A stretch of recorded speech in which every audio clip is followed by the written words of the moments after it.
Nature has its laws designed to maintain balance.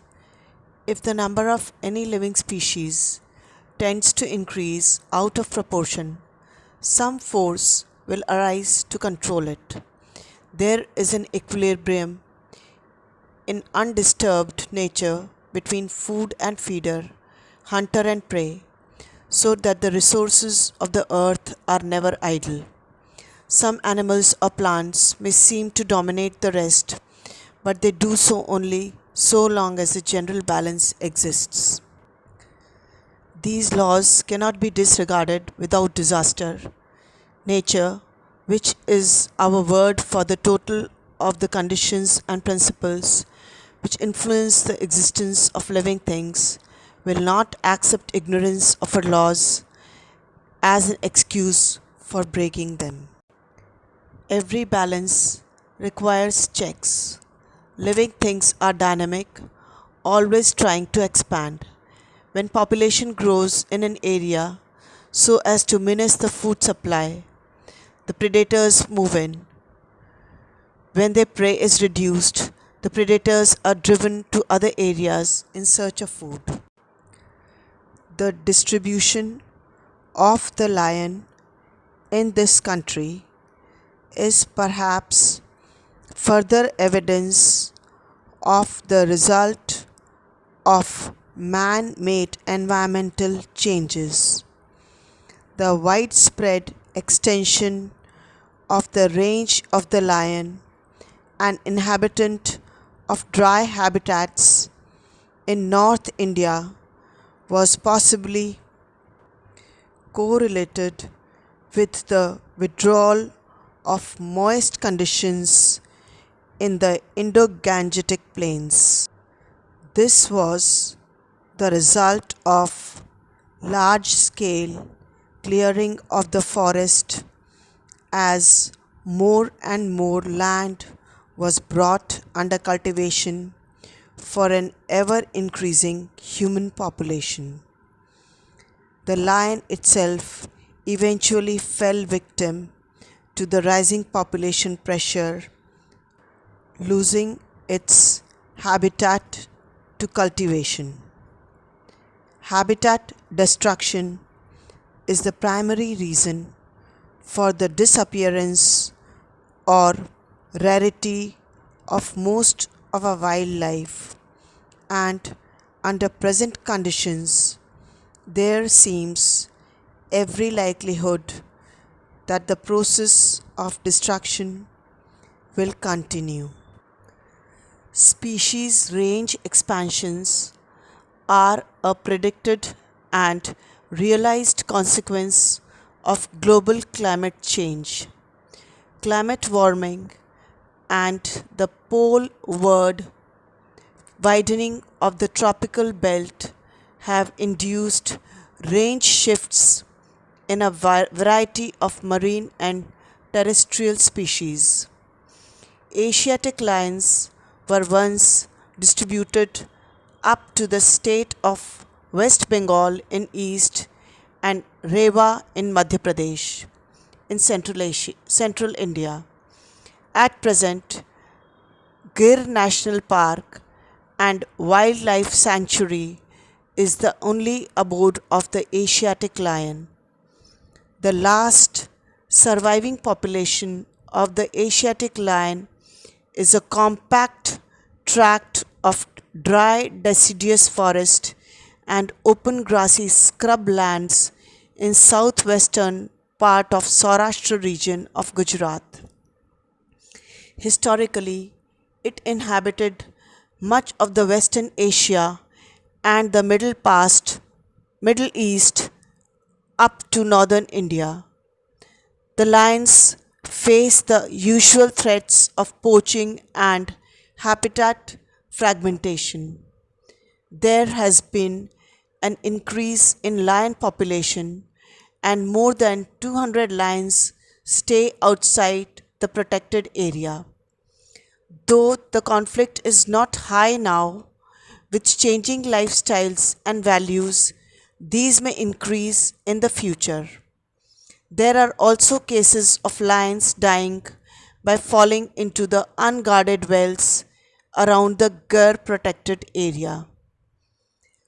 The Asiatic lion faces threats of genetic inbreeding arising from a single population in one place.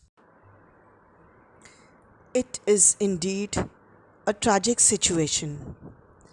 There is not enough land for all the land hungry, and much of the land that is now being cleared under population pressure, some of it magnificent primeval evergreen forest, will surely be abandoned in a permanently ruined state, another martyr to human irresponsibility. It would appear that what is really needed is not more land for cultivation, but better utilization of the land that is already under cultivation. Agriculture is a major use of land. Half of the world's habitable land is used for agriculture. The extensive land use has a major impact on the Earth's environment as it reduces wilderness and threatens biodiversity. Reducing the consumption of resource intensive products and increasing the productivity of land makes it possible to produce food with much smaller inputs and reducing the impact on the environment. The causes of land misuse range from inappropriate land tenure systems to lack of farm inputs. Solutions may mean changing agricultural policies, introducing new technologies, or even relocating farmers on new land. Land degradation is caused primarily by the misuse of land. If governments understand why land degradation is occurring, it may be possible to introduce changes gradually and inexpensively into the agricultural system that will encourage farmers to take up more productive and sustainable forms of land use. The disappearance of the rhinoceros, the lion, or the tiger are examples striking enough to attract wide attention even of the layman, but there is a considerable invisible loss which, by nature of its obscureness, seldom comes to notice. Life is correspondence with environment. Different creatures seek different environments, but everything exists at a specific place under specific circumstances. As human beings, our greatest psychological asset is a sense of confidence in our environment. The carrying capacity, which is the measure of the amount of life any area of land or water will support under given circumstances, may be altered from time to time by changes in conditions caused by nature or by man's use of the area. It sometimes happens that these changes lead to a precarious existence. The creatures in the area may seem to be leading a static life, but our environment is not a museum display case in which petrified groups are forever removed from contact with nature. Something is always happening, and just a little change, a little more severity, a little more depletion may bring to an end the existence of groups or all the population. No one knows how many species during the ages failed to meet the challenge of their environment. George L. Clark of Harvard University and Woods Hole Oceanographic Institution says in his textbook Elements of Ecology that about 21,000 species of extinct vertebrates and an even larger number of extinct higher plants have been described. Today, one example of such is the loss suffered by the agricultural economy of the country due to the thoughtless destruction of the predators of agricultural pests, and hardly any voice is raised in protest. The reptile skin trade, running into hundreds of tons annually, happily banned at last, effectively removed the snakes and lizards, which are amongst the most stringent natural checks on rats and other rodent crop pests. Today, it is necessary for mankind to adjust its usage and to manage Earth's remaining resources more creatively if it is to survive. We see the warning in the life history of every forest. It is a curious commentary on our sense of values that though we think of mankind as being the highest form of life, the other forms of life almost invariably go into decline wherever we take possession of a piece of the earth. Civilized man has been more ruthlessly wasteful in his attitude toward the natural world than has served his material interests.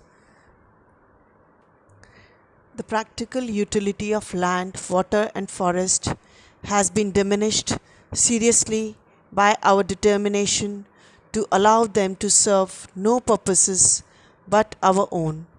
This exploitation led Maurice Maeterlinck, the Belgian dramatist and writer, to say, "Everything seems to foretell that man, the last comer to this earth, will be the first to leave." Similarly, the trade in frogs' legs removes one of the important regulators of the population of harmful insects and other small animals.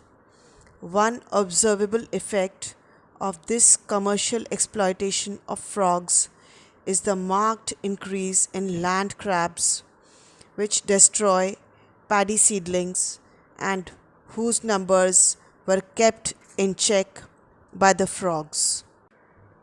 Through the use of his intellect, man has, to some extent, escaped from the controls of nature. He has meddled with small parts of a machine of whose total design and purpose he was ignorant. He now faces the hard task of encouraging natural forces to work in restoration of the damage he has done. Because of the danger attending ignorance, we need much more information about nature than we have yet gathered. Hunting and fishing, formerly practiced for the food they yielded, are valued today chiefly for their recreational use. Once in a while, we encounter something that is very far from sport, and we see the wilderness in its sourest mood. Due to superstitious prejudice and ill founded allegations against owls and the diurnal birds of prey, man axes his own legs, as it were. Their senseless destruction deprives agriculture and forestry of the services of some of man's staunchest allies in the ceaseless battle against the fecund tribe of rats and other scourges like the locust. For millennia, countless cultures have revered birds of prey as representatives of strength, freedom, and the power of nature. Today, however, their ability to survive is being threatened ever more.